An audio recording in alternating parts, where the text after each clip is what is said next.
দিকে তাকায় বলেন, ভাই জিবরাইল, হুকুম কি এরকম? জিবরাইল বলে, হুজুর এইভাবেই তো হুকুম হইছে, আপনি যদি চান যতদিন মন চায় থাকতে পারবেন, চলে যেতে চাইলেও নিয়ে যাওয়া হবে। তবে নবীজি, আপনার মাশুক আল্লাহ আপনার দিদারে আগ্রহী হয়ে আছে। আহা হা হা হা, এ জোরে বলা যাবে কি আর রাসূলুল্লাহ? আহা হা, নবীজি কেঁদে ফেললেন। আজরাইল রে, আর দেরি কইরো না, পৃথিবীতে আমি আর থাকবো না, আমি আমার মালিকের দিদারে চলে যেতে চাই, আর আমি থাকবো না, মালিকের দিদারে চলে যেতে চাই। আজরাইল আলাইহিস সালাম খুব সতর্কতার সাথে নবীজির বক্ষ মোবারকের উপরে হাত রাখলেন। বুঝতেছেনই তো মরণ বড় কঠিন, বিরাট বড় কঠিন।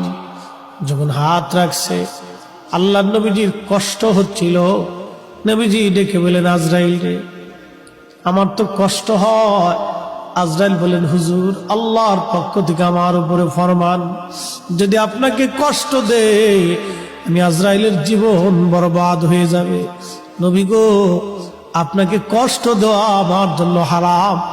পৃথিবীতে আপনি নবীর মতো এত আশা নেই, জান কবজ আমি কোনোদিন কারো করি নাই, আপনি নবীর পরে আর এত আশা নেই কারো হবে না। নবী গো, আল্লাহর ফরমান, সর্বোচ্চ সতর্কতায় আপনার জান কবজ করতেছি। হুজুর একটু ধৈর্যই তো ধরতেই হবে, কষ্ট হবে। নবীজি বললেন, আজরাইল রে, জান কবজ এত কঠিন, একটা অনুরোধ করি। আজরাইল বলেন, ইয়া নবী আল্লাহ, আমার উম্মত তো বড় গুনাহগার, আমার উম্মতের জান কবজের সময় আজরাইল আমার উম্মত রে তুমি কষ্ট দিও না। আরে উম্মতের দরদি নবী এই সময় আমাদেরকে ভুলে যান নাই। আমরা উম্মত হয়ে নবী ভুলে গেছি, আমরা উম্মত হয়ে নবী ভুলে গেছি, উম্মত হয়ে নবী ভুলে গেছি।